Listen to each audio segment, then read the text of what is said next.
Hello and welcome to Harvesting Our Wellbeing as Educators. This is our 23rd episode and we are in conversation with Mary Kelly. Mary Kelly is an educator. She worked in two DEIS schools, one in Limerick and one in Dublin, and it has informed her own work around education, educational disadvantage and poverty. Mary is currently a teacher educator in Mary Immaculate College in Limerick. And we're particularly interested in hearing Mary's perspectives on wellbeing because of the influence that she can have as an educator on young women, young men entering primary school teacher training. Hugh, over to you. Hugh Fitzmaurice, apologies I didn't introduce you, is my good friend and colleague in Harvesting Our Wellbeing of Educators, and then Mary is our guest for today. Over to you, Hugh. Thanks very much, Maura. Thank you. And Mary, it's great to have you. Great to see you. So we'll begin, Mary, if it's okay, with we've a poem called Human 2 by Rachel Halstead, and we'd love you to read that poem if that's okay. Thank you, Mary.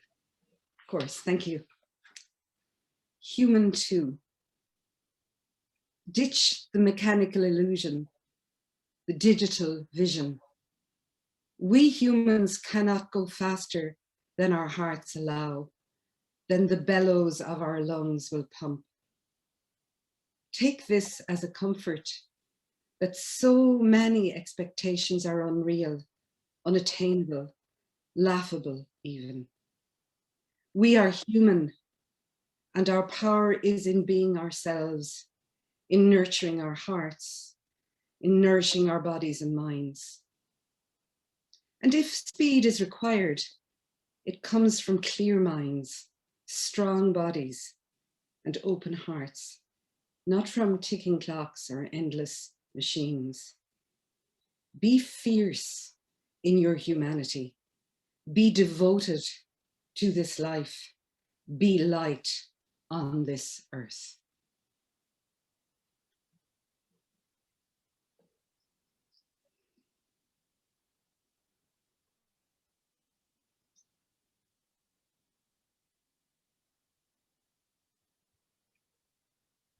Thank you, Mary. Thank you. So we're delighted to have you with us. And I suppose the first question I want to ask you is, how are you and how have you been over this last 9 months of COVID? It's been a steep learning curve. Life has been very different, I think, for a lot of us. And I think it's been interesting. I've learned a lot. That isn't to say it hasn't been challenging, both at a personal level and at a level as an educator.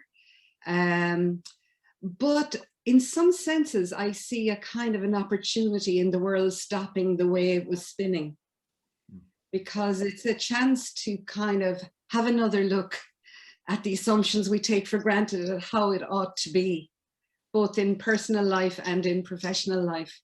So I won't say that the technological challenges of teaching remotely weren't huge for me. Oh, wow, they were huge for me. And, you know, I got through it and I was as creative as I could be and as supportive as I could be to my students. And I have some very large classes, you know, 450 or whatever. But, you know, I see having navigated that as getting me past some of my fears about technology for sure. And as a learner, you know, making my mind more open because I had to be open to survive. However, of course, as a human being, I mean, I just love the classroom. I love, and this is the classroom. There is eye contact here, but of course, when you're pre-recording for 500, there's no eye contact, there's no body language. You don't get to tell your anecdotes and your stories. And I don't know another way to teach either small children, which I began my career as, or student teachers, than to anecdote my own life where it's relevant in terms of what I have learned through experience as a teacher and as a mother and a grandmother and a human being, as well as the course content. I don't know any other way to do it authentically. So I didn't find the same scope in the remote technological environment as I would in the classroom, but still I was grateful for the opportunity to support students. And you know, I suppose my favorite hour was the office hour once a week, where they could actually come in personally, and where I invited them to come on the camera if they wanted to. And when they did, I was overjoyed to see a human face, you know, and I look forward to being back there, you know, on site, yeah, with human beings. But this is great in the interim. This is great in the interim. Yeah, yeah. And I can really sense the essence of the relationship, whether it was with students, young people in the classroom, or now with teachers in Limerick, and a wonderful position that I know you've a great interest in mindfulness, Mary, and you're teaching young teachers the future, which is fantastic, you know. And just one of the lines from the poem that struck me when you were speaking there was, "We are human. Our power is in being ourselves, in nurturing our hearts." In nurturing our hearts. So I'm thinking in terms of you're with young people, the future teachers going out into schools in the future. Like how as an educator, how can we do this? How can we nurture our hearts going into the classroom? How do we do this as educators, in your view, do you think? Well, I think in teacher education, I think we need to avail of more opportunities to widen the perspective. And I think certainly we're trying that. So, for example, doing an awful lot of work on teachers looking at their own philosophy of education and their values, and looking into their own selves about what motivates them to want to teach. What's their vision? Before they get sucked into the detail of the curriculum or the pedagogy or that, even though that's a big part of their preparation. But I suppose I've been very inspired by Parker Palmer, to read Parker Palmer over the years, and Bell Hooks, who talk about love, education as an act of love. And that unless our hearts are open, you know, the magic doesn't happen. You can teach the content of the course, but the magic is about like human hearts, even if they get broken. And I would say for myself, my PhD was, I chose it to be on being teachers, being human, being women. And I was looking at women teachers in Deaf schools with long experience of teaching. And I would say, what was the outcome of that? It was that when you boiled down all of that work, it came down to two things. One was relationships being the key, both to the source of pain, and constructive, positive relations being the balm to satisfaction for teachers in the day job. The relationship with other human beings, the kids, their colleagues, maybe their managers, etc. And where that was dysfunctional, there was heartbreak. And I suppose I'm torn between that exciting possibility in teaching of both your heart being broken, which I have experienced as a teacher, and as Seamus Heaney in that lovely last line of that wonderful poem says, it can also, I'm using, that's my words, catch the heart off guard and blow it open. Mm. And I've experienced those moments. And I have to say, I remember a little boy in my first year of teaching who, when I was transplanting seeds, said to me, as I went to put my hands into the clay without gloves, he said, "Miss Kelly," he said, "don't do that."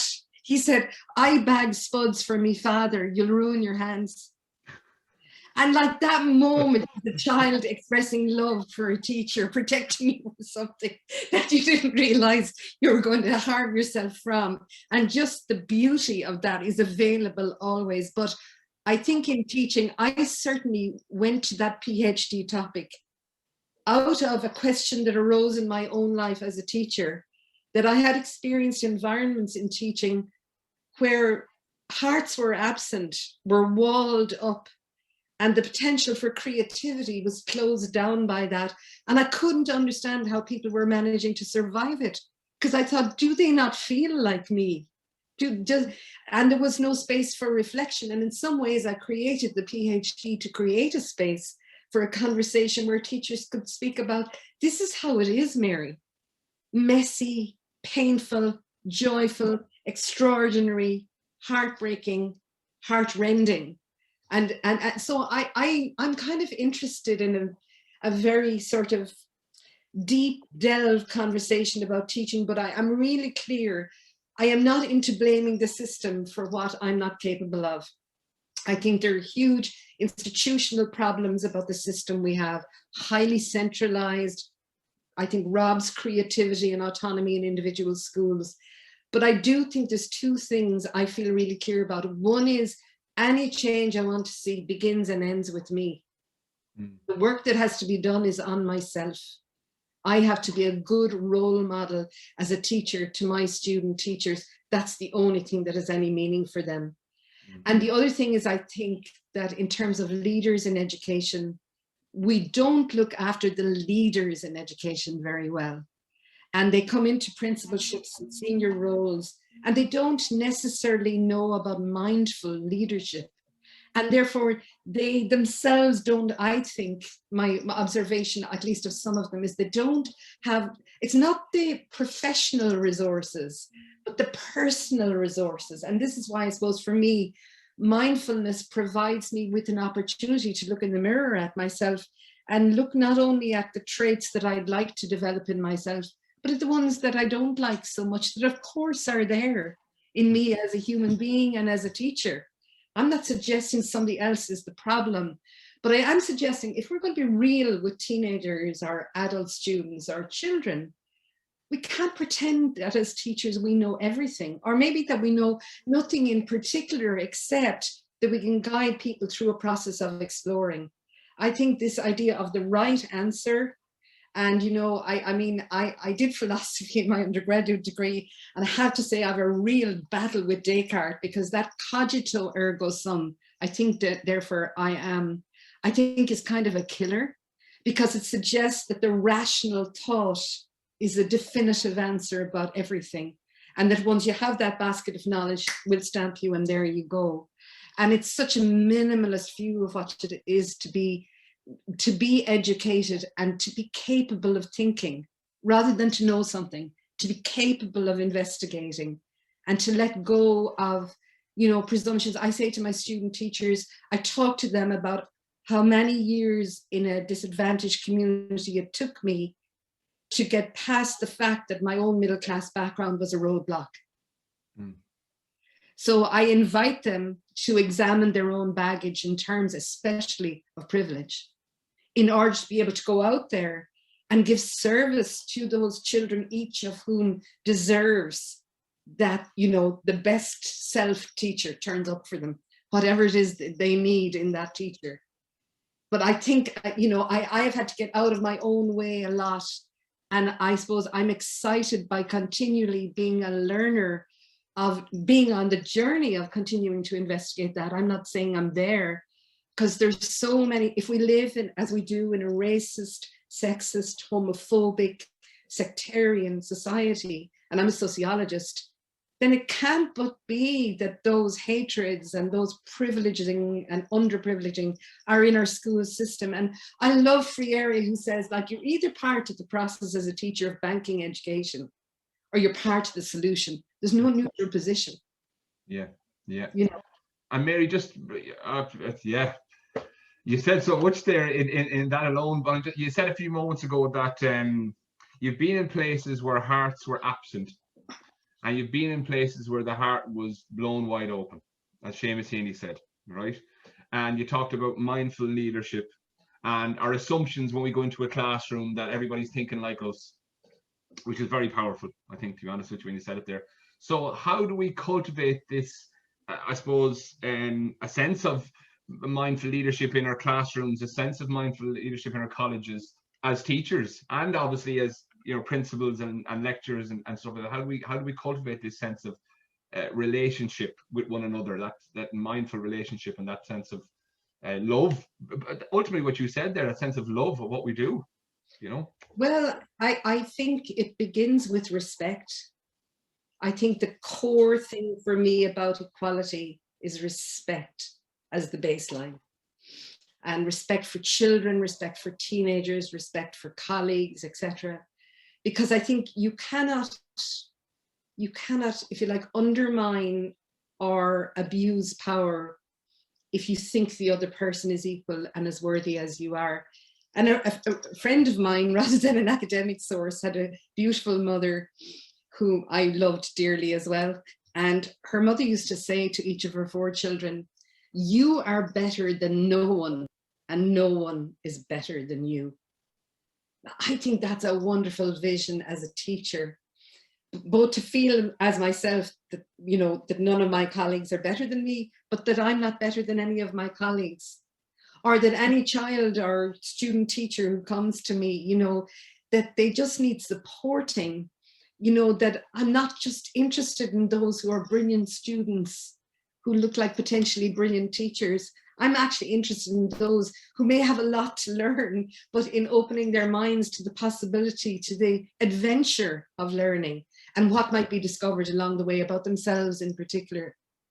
So I think in some ways it's quite simple. I think it's really about respect.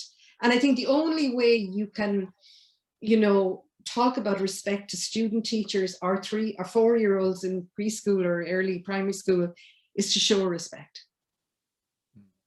Modeling it, yeah. So, yeah. And I do think that's the role of a teacher, and that's where a kind of a true authority comes from, rather than the exercise of power in the classroom. You know, I would love if our buildings were different. I would love if we were on the round. I would love if we were on the beanbags. You know, and I'm not talking about junior infants either.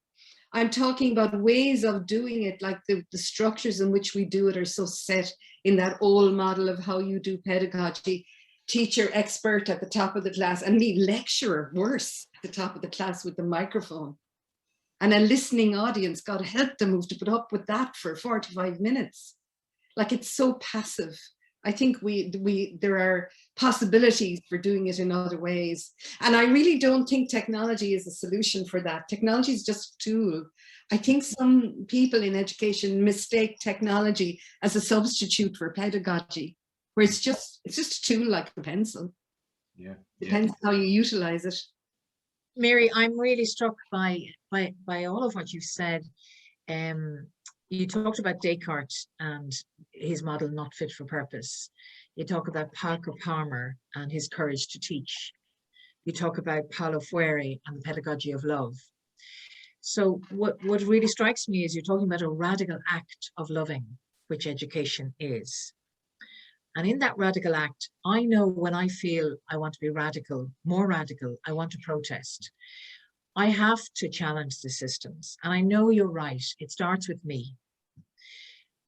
But the systems, when we're broken, when our hearts are burst open, when we are vulnerable, we can't do what Rachel Holster. Yeah, I'm just going back to it here. She says we humans cannot go faster than our hearts allow. So our hearts are burst open if we are radical, if we are lovers, if we engage with the children with courage. So we're then slaves to bells. So that heart is not allowed to actually be in the way it needs to be. What happens? What can we do when the heart is treated in this way, Mary? What can we do with those systems? What is your advice to the system? Well, I'm not sure I would have the audacity to give advice to the system. But what I do know from my own life experience, especially of suffering, is that the heart being broken seems like a disaster when it's happening, because gosh, it hurts, whether it's as a teacher or in other aspects of our lives. But there is so much to be learned from being vulnerable.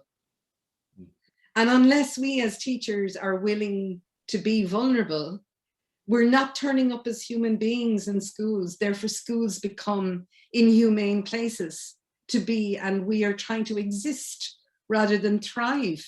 Like, I'll tell you, Maura, how I'll answer that. During my research for my PhD, I was, for the first time visiting a school in Dublin, approaching them to see if some teachers would be interested in participating.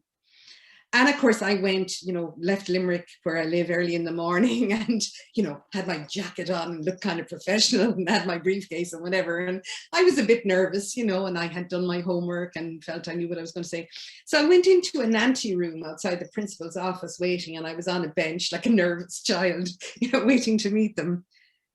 And then when I went in, the principal, who was a woman, welcomed me. And then she did something that totally shocked me.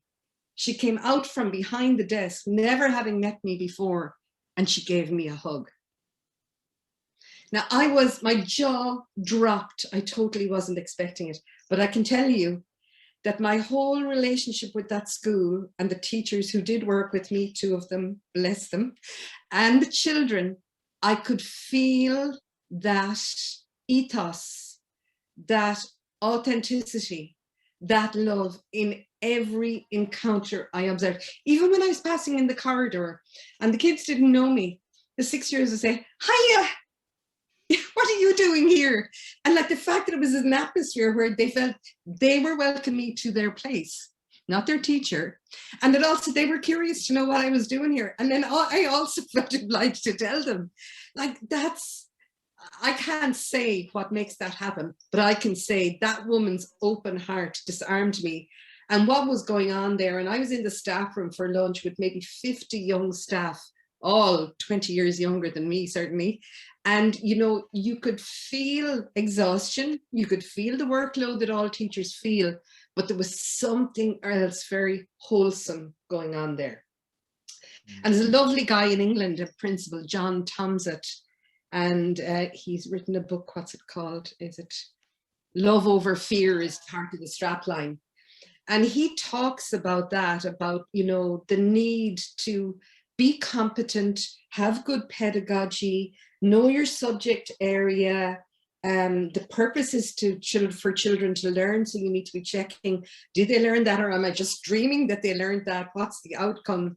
But that the bottom line is respect, and respect for colleagues. And also his view about principals is that every walking principal should be doing some teaching, because they still need to be in contact with the process of being a teacher in order to understand the people they're supervising and the pressures that they're facing. That interests me, that kind of conversation about I hear about the word learning communities in schools, but what I'd like to hear about it is a loving learning community. That seems to me the bit that's been missing. Maybe it's the kindness, it's the mindfulness, it's the place for teachers to be nurtured. And I'm not naive. I've been a teacher all my life, so I've been teaching in educational contexts. I'm not naive, but I actually think that has radical potential. But I think it requires us to have love over fear, to be courageous. To be courageous. But I think once one person is courageous, you'll find another person responds and is courageous, feels capable of doing something courageous because they've seen somebody do it. And what does that feel like inside? It feels authentic, even if it's painful. It feels authentic. And I suppose I would say, Maura, as well, if the colleagues aren't in the day place, we have to find other teaching colleagues in education who will hold us, as solidarity with a group of like-minded people who have a vision that's around justice and education making a difference. And not just for the children we teach, because how could it possibly make a positive difference for them if it wasn't making a positive difference for us in terms of its impact upon us as human beings? Like, I cannot understand leaving the heart or the human spirit outside the door to do the day job. No wonder it's dreadful sometimes. Yeah, it's very powerful, very powerful. I'm just thinking, and I'm taken by what you're saying, Mary. But I'm just thinking, even mentioning the word love in a staff room, and with the way you said it there, you'd be saying, why not mention it? Why, like, it needs to be mentioned. And she said, leaving that outside the door.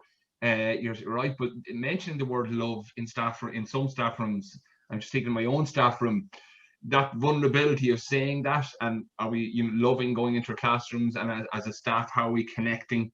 Like, what are we? And I know in mindfulness, what we notice is very, very important. Noticing, and in education, what are we noticing? So I'm asking the question even here to myself as well, maybe as well as you, Mary.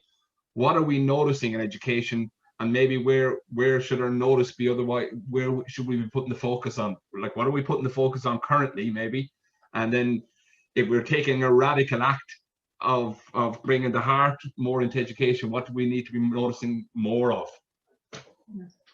Well, I suppose, it's a very managerial system with a lot of checks and balances about outcomes and goals and whatever, which is really desirable. We need to know where we're going and what we're attempting to achieve. The problem is, though, when that outcomes-based kind of model begins to dominate, and people get sidelined, and there's no space in the staff room for people to take their lunch break and talk to each other. Mary, what does it do for you?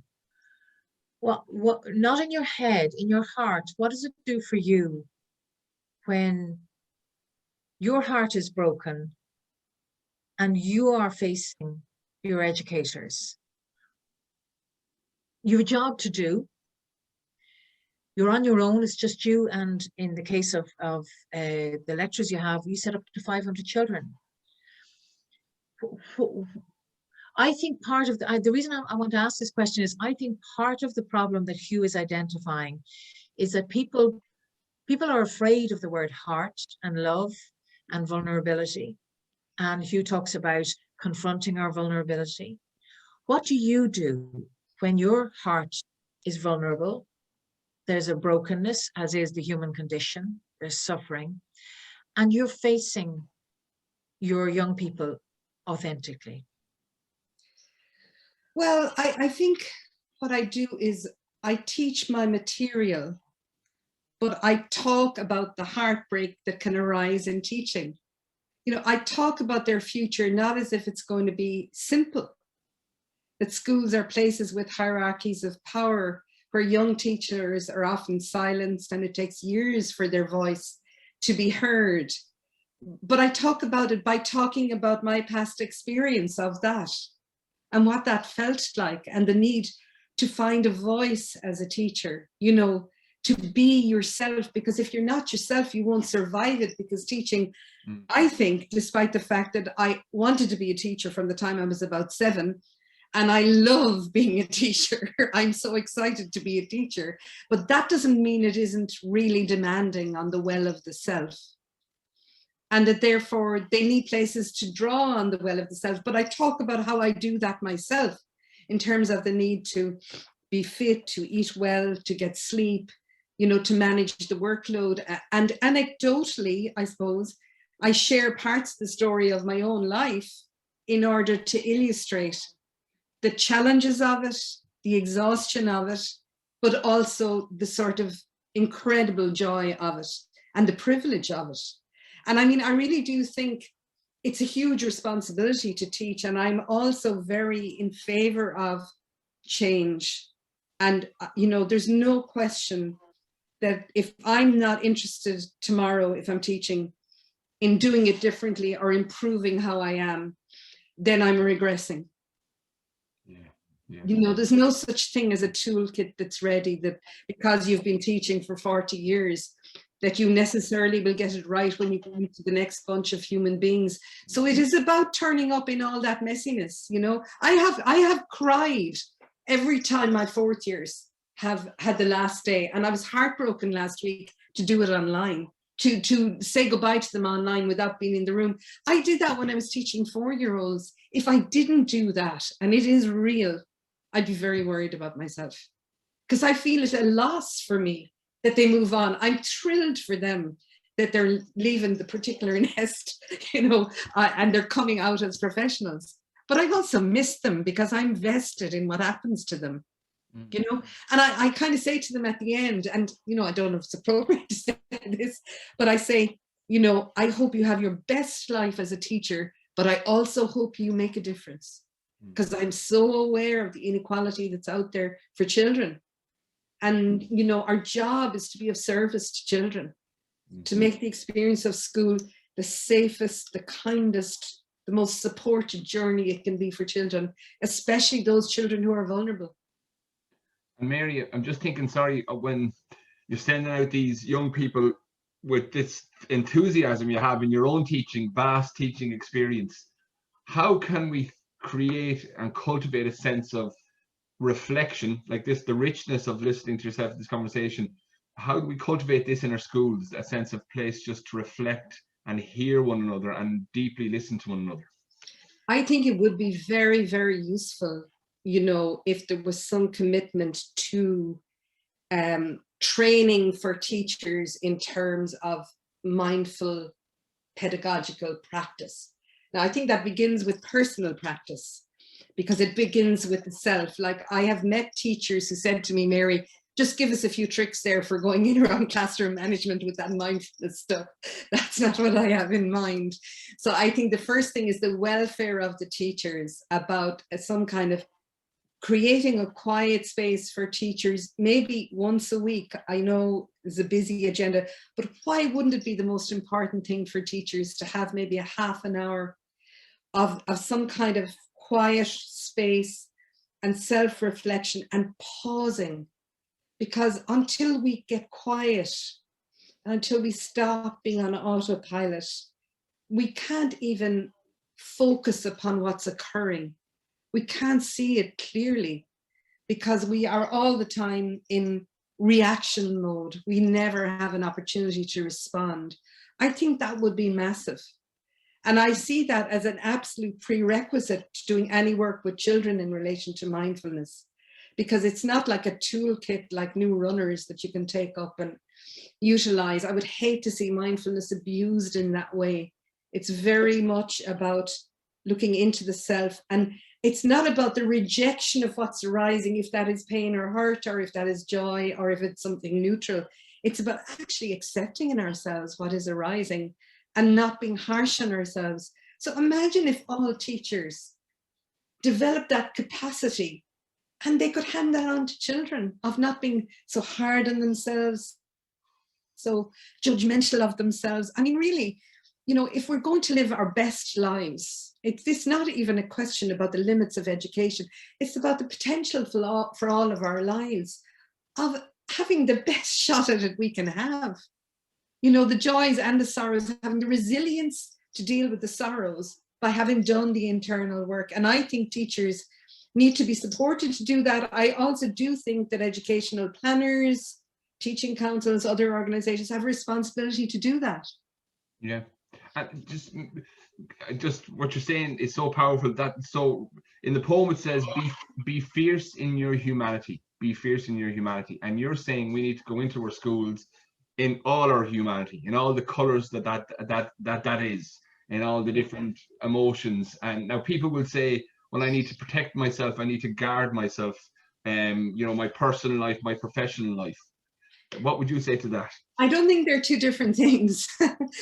I think we can turn up, but I think, you know, in terms of mindfulness, it teaches really good boundaries around the self, around, you know, turning up does not mean, you know, sharing inappropriately. Turning up, you know, means attending to the self. Like, it reminds me of that thing on the airplane where you're told to fasten your own safety belt first before you fasten even your own child's safety belt. I always found that hard as an instruction when I was traveling and my children were young, but it makes so much sense in terms of that attention to the self. So in other words, good boundaries are really important for you. That isn't contrary to mindfulness. That is actually being mindful. But it is also about the breaching of boundaries with other people inappropriately, with children or colleagues, is also something then you're attentive to, because you know where your own yes is and your own no is, and you're really clear in your heart about that. So you're able to say no as well as say yes without recrimination, clearly, because you know your boundaries yourself. And I think that makes for very good human relationships between colleagues and between teachers and students. And certainly what I thought was amazing, blew my mind about the teachers that participated in my doctoral research, was they all got it, that the most important thing was the relationships, particularly with students. You know, and there was a wonderful story about a teacher of domestic science, is that the right word, the politically correct word? Yes, about cooking curries, and about a disaster in the classroom where they all got burnt. And she went to her cupboard and she got out a box of chocolates, and she said, I know I'm into good food and, you know, all that, whatever, but really, this was a really bad scene here. So I want you to go home with chocolate, you know, and we'll try again next week. And we'll try not to burn everything to bits. And when I wrote about it, I thought, what a wise teacher she was, wanting to send them home with the taste of something beautiful in their mouths after a bad experience of burning the hell out of everything. How wise is that to open up the invitation to start again next week and try again. It didn't work out, not for you, not for me as the teacher. Don't know how much we learned from that encounter, but we probably on a second outing will learn a great deal. Yeah, yeah. You know, so I can't speak any truths, but I can say, in terms of the authentic stories of teachers doing it every day, especially in DEIS schools, those things speak true to me about the incredible joy and also incredible wisdom and emotional intelligence that teachers are capable of bringing to the arena time and time again. And it's not always that good an outcome either. That's a sweet one, but that taught me a lot about her a willingness to say that went totally wrong and we have to revisit it. But let's be nice to each other. Let's end the week on a piece of chocolate. Lovely. And finally, Mary, I just have to ask, even though you have exhibited throughout the whole thing, your energy and your enthusiasm, your love of what you do, but what restores you, what energizes you, and what you know, I suppose, what's the one thing that you love about what you do? Do you mean in my day job or in my life? Oh God, I'm trying to connect. It's hard not to connect the two of them now with where you're talking. But I'll leave it with you, Mary. Yeah, well, I suppose there's a connection. I suppose I love gardening, and I think gardening is like a metaphor for either teaching or motherhood, because you get young plants and you do the best you can for them in terms of light, water, location in the garden, but you don't really know if it's going to work. And the fact that they grow and thrive, you know, if you were unreflective, you might think it was because of you, but actually there's an awful lot of else that results in that outcome. So I found gardening very cathartic for me, because my day job is in the academic world teaching sociology. When I go out to the garden, there's no speech, there's no noise. My hands are in the clay. It's very humbling. And I see the seasons of spring and summer and autumn and winter come. And I don't mind winter, because I recognize as a gardener that there's magic going on underground right now that I have no control over. And it has taught me a lot. It's taught me to be humble, to wait, to not want everything in flower right now. And, you know, I think that has been a useful teacher to me. And the other thing I would say during COVID is that, and actually after I finished my PhD, so I was facing my Viva, you know, which is a big exam. You go into the room and you have to defend everything. And I thought, I can't write another word. I can't read another word. You know, it wasn't, I loved what I'd done, but I didn't want to revisit it. So in the weeks before my Viva, I bought some Hessian material and some wool, and I created a tapestry to represent the piece of academic work. And I have found during COVID, I've taken out knitting needles and begun crafting. And I recognize, looking back, that as a girl, when I was 11, 12, 13, 14, I was really into that. And I was really creative. And I know that when people write about the chakra of the heart, that they talk about bypassing the brain by connecting the hand, having a direct connection with the heart. So I think for me, bypassing the head because of the day job, through gardening and through crafting is really helpful, because it gets me out of the loop of my head and into the body and working with the hands. So for me, that is personally just very rewarding, very relaxing, and teaches me a great deal about patience and slow time and whatever. So I think in a funny way that has dovetailed beautifully with COVID for me, in terms of really making me quieter. And also my mindfulness practice, you know, on most days, I say on most days, you know, is just so helpful. And a real sense of wholeheartedness and heartfelt education, which really makes me think. Thank you so much, Mary. And if I can ask you to, if we go back to our poem by Rachel Halstead, Human 2, if you could read that out to us, that'd be lovely. Thank you, Mary. Thank you so much, Hugh and Maura. Human 2. Ditch the mechanical illusion, the digital vision. We humans cannot go faster than our hearts allow, than the bellows of our lungs will pump. Take this as a comfort that so many expectations are unreal, unattainable, laughable even. We are human, and our power is in being ourselves, in nurturing our hearts, in nourishing our bodies and minds. And if speed is required, it comes from clear minds, strong bodies, and open hearts, not from ticking clocks or endless machines. Be fierce in your humanity. Be devoted to this life. Be light on this earth.